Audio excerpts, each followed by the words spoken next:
नमस्कार, मी सोनाली कुलकर्णी. माझ्या शिप्लॅन्स डिनर या यूट्यूब चॅनलवर सगळ्यांचं स्वागत आहे. आणि मार्गशीर्ष गुरुवार विशेष मी लक्ष्मी महात्म्य याचं वाचन करत आहे. माझ्याकडे जे पुस्तक उपलब्ध आहे त्यातूनही मी वाचत आहे. तरी हे कथा वाचन तुम्ही शांत आणखीन आनंदाने ऐकावं, एकाग्र होऊन ऐकावं, कारण ही नुसतं कथा महात्म्य ऐकल्याने सुद्धा फळ मिळतं असं लक्ष्मी व्रतामध्ये सांगितलेलं आहे.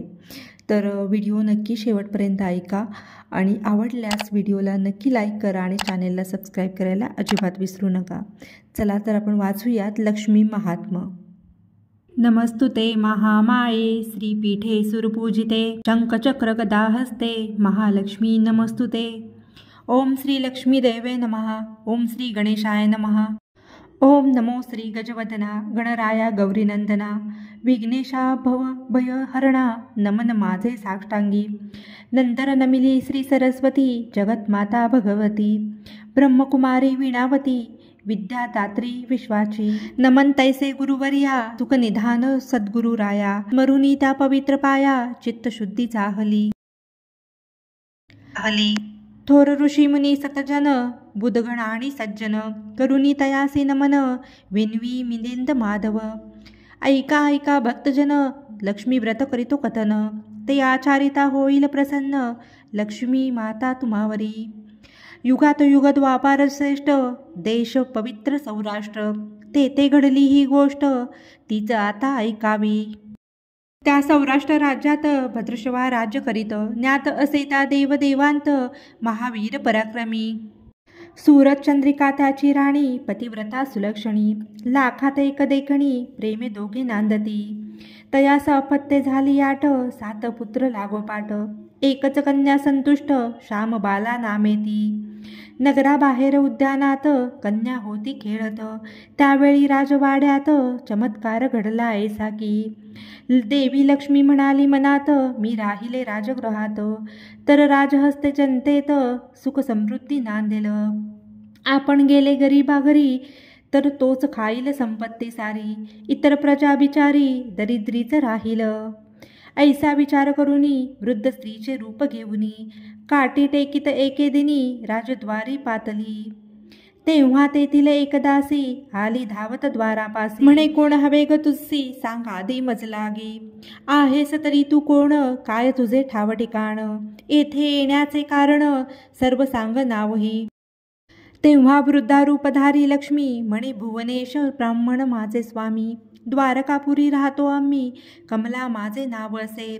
पूर्वजन्मी तुमची राणी होती एका वैश्याची पत्नी त्या दोघांचे निशिदिनी भांडण मोठे होत असे. वैश्य होता महादरिद्री रोज रोज तो पत्नीस मारी नाना प्रकारे छळ करी अन्न पाणीही देईना. म्हणून ती अति वैतागली रागाने घराबाहेर पडली राणीवनी भटकू लागली. दया आली मला तिची मग तिच्या पाशी जाऊन विचारिले दुःखाचे कारण करावया तिचे समाधान उपदेश तिला केला मी. जे व्रत देते धनसंपत्ती त्या लक्ष्मी व्रताची माहिती सांगितली मी तिच प्रती पूजाविधी सर्वही. मी सांगितल्याप्रमाणे श्रद्धेने आणि भक्तीने लक्ष्मीवर व्रत करिता तिने लक्ष्मी प्रसन्न झाली. दारिद्र्य त्यांचे संपले कलह तंटे नाही उरले संतती संपत्तीने घर भरले आनंदी आनंद झाला. पुढे मग यथाकाळी ती दोघेही निवतरली व्रत पुण्य मागे गेली लक्ष्मी लोकी सुखाने. जितकी वर्षे केले लक्ष्मी व्रत तितकी 1000 वर्ष वैभवात राहुनी आता राजकुळात जन्म त्यांना लाभला. नाना मोग नाना विलास सदोदित मिळती राणीस भुलुनी त्या ऐश्वर्यास विसर पडला व्रताचा. लक्ष्मी व्रताची आठवण करून द्यावी म्हणून येथे केले आगमन सांग तुझ्या राणीला. ऐकूनी तिच्या भाषणाला कौतुक वाटले दासीला आणि विचारी वृद्धेला लक्ष्मी व्रताची माहिती. जोडून या दोन्ही हस्त दासी विनवी वृद्धे प्रत मला सांगावे लक्ष्मी व्रत केव्हा कैसे करावे. लक्ष्मी ती वृद्धा रूपधारी प्रसन्न झाली दासीवरी व्रताची माहिती सारी कथन केली संक्षेप. पवित्र महिना मार्गशीर्ष त्यात वसे ईश्वरी अंश. तोच योग्य लक्ष्मी व्रतास प्रत्येक वर्षी सर्वदा. दर गुरुवारी त्या महिन्यात आपण राहावे व्रतस्थ. मन ठेवावे शांत स्वस्थ, शुद्धाचरणी असावे. भरला कलश किंवा कळशी घ्यावी, तिथं पैसा सुपारी दुर्वा घालावी. हळदी कुंकवाची बोटे ओढावी कलशाच्या 8 बाजूंना. 5 झाडांचे डहाळे घ्यावे, ते कलशात नीट ठेवावे. तांदूळ थोडे पसरावे स्वच्छ एका पाटावरी. जमीन थोडी सारवावी, मग पाटाची बैठक मांडावी. सभोवती रांगोळी काढावी, कलश ठेवावा त्यावरी. श्री लक्ष्मी देवे नमः म्हणून श्री लक्ष्मी देवीचे करावे पूजन. दूध फळे मिष्टान्ने ठेवून नैवेद्य अर्पण करावा. मग आरती ओवाळावी, मनोभावे प्रार्थना करावी. श्री लक्ष्मी मातेला सांगावी इच्छा आपल्या मनातली. हे लक्ष्मी माते भगवती, यथाशक्ती यथामती सेवा करतो आम्ही ती, मान्य करूनी घेई तू. आम्ही बालके अज्ञ म्हणूनी, अपराधाची क्षमा करूनी. झडकरी येई गे धावूनी, प्रसन्न होई आम्हा ते. कृपा करावी आम्हावरी, तुझे वास्तव्य असो घरीदारी. दुःख दारिद्र्य निवारी, सुखी ठेवी सर्वांना. विपुल लाभो धनसंपत्ती, कधी न येयो आपत्ती. आयुष्यवान हो संतती, भाग्य आमुचे उजळावे. महामाये जगन्माते, शंख चक्र गदा हस्ते. कमलासने सुरपूजिते, लक्ष्मी दैवे नमस्तुते. ऐसी करुणी प्रार्थना, घालावी साष्टांग वंदना. पूर्ण होतील मनोकामना, व्रत ऐसे केल्याने. उपास करावा दिवसभर, घ्यावा दूध फळांचा आहार. मनी घ्यावे हे वारंवार, गोड नाम श्री लक्ष्मीचे.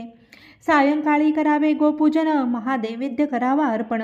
मग जेवावे आपण कुटुंबियासहित आनंदे. दुसऱ्या दिवशी कलशातील पाणी ओतावे विहिरीत किंवा नदीत नेऊनी. 5 डहाळे 5 ठिकाणी एक एक ठेवावा. नंतर घरी परत येऊनी पूजा केली त्या ठिकाणी. हळद आणि कुंकू वाहुनी नमस्कार भावे करावा. ते ऐकून दासी झाली संतुष्ट. म्हणे तुला दिले मी बहु कष्ट, परीन होता तू दृष्ट. क्षमा मजला करावी. आता जाते राणीपाशी, तुझा निरोप देते तिज. इथेच तू थांब जराशी, राणी येईल झडकरी. परंतु त्या शूद्र राणीला वैभवाचा महागर्व झाला. वृद्धेचा निरोप समजला, तेव्हा आली तोऱ्याने. म्हणे अगं हे थेरडे, कशाला आलीस आमच्याकडे? हो चालती येथून. लक्ष्मी म्हणाली राणीच, तू राजवैभवाने माजलीस. उन्मत उन्मान झालीच, विसरली ती पूर्वस्थिती. आजचा अतिशुभ दिन, लक्ष्मीचा असे हा जाण. केलास माझा अपमान, फळ भोगशील त्याचे. ते ऐकून शापवचन, राणी झाली क्रोधायमान.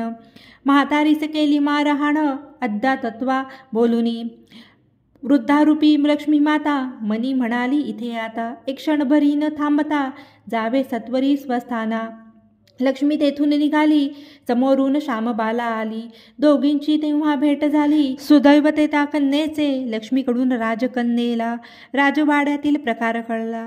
वाईट वाटले श्यामबालेला. तिने क्षमा याचली. पाहुनी ती सालस बाला, लक्ष्मीचा आला कळवळा. लक्ष्मी व्रताचा सोहळा कथन केला तिज लागी. तो दिवस मार्गशीर्षातला गुरुवार होता पहिला.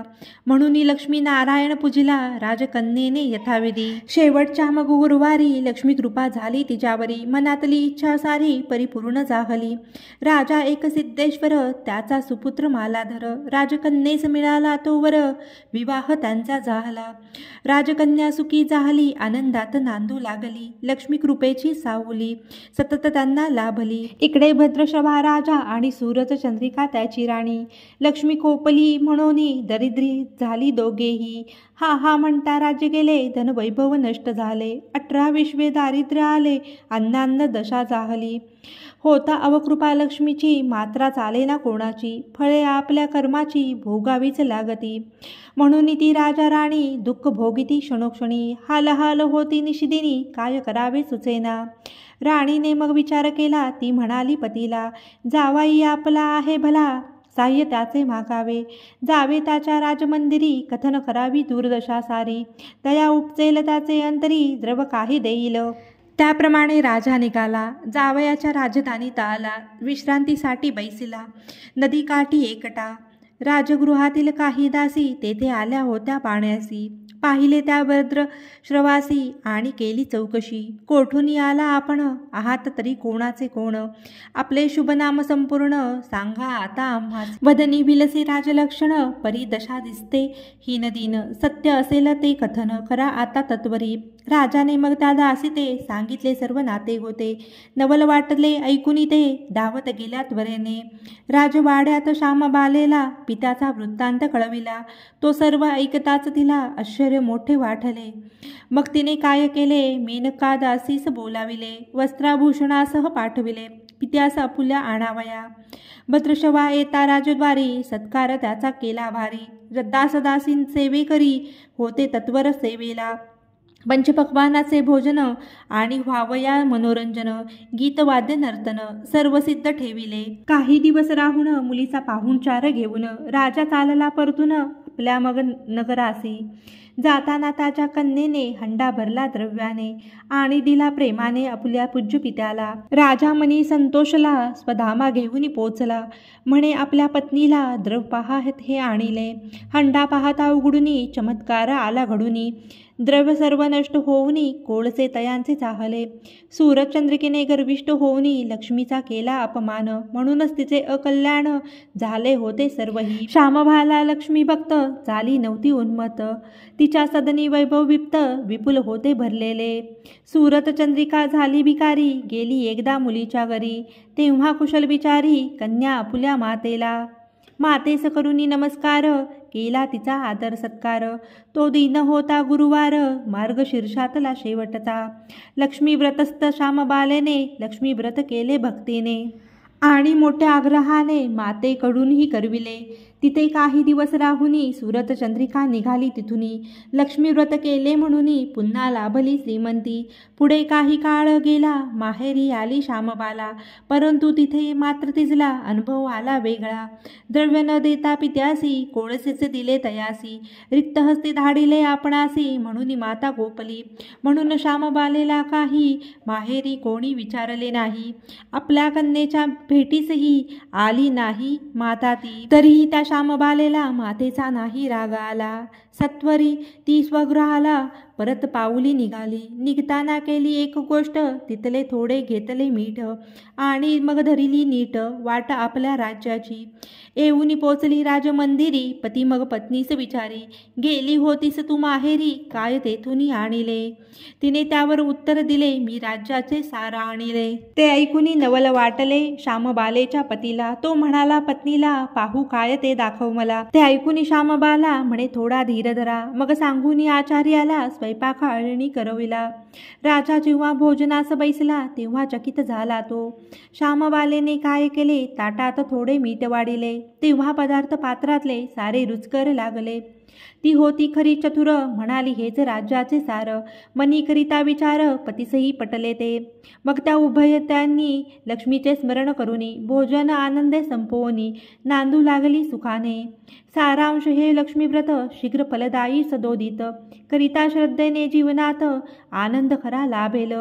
प्राप्त होईल सुख समृद्धी, धनधान्याची होईल वृद्धी, ऐसी व्रताची प्रसिद्धी आहे सर्वत्र या जगी. स्त्री पुरुष भावनिक भक्त करतील माझे लक्ष्मी व्रत, त्यांना ठेवीन वैभवात सत्य सत्य वाणी ही. ऐसे प्रत्यक्ष लक्ष्मीने सांगितले आहे स्वमुखाने, पद्मपुराणी विस्ताराने वर्णिले असे सर्वही. धनधान्य लाभावयासी, सर्व सौख्य मिळवायासी, इच्छित पूर्ण व्हावयासी लक्ष्मी व्रत करावे. करुणी भावे लक्ष्मीपूजन, हे महात्म करावे पठण, किंवा करावे श्रवण, म्हणजे फळ लाभते. ऐसे लक्ष्मी व्रत केल्यापरी पुढे प्रत्येक गुरुवारी दिवसातून एकदा तरी महात्मा अवश्य वाचावे. महालक्ष्मी होईल प्रसन्न, देईल विपुल धनधान्य, ऐश्वर्य भूमी गृह वाहन लाभेल लक्ष्मी कृपेने.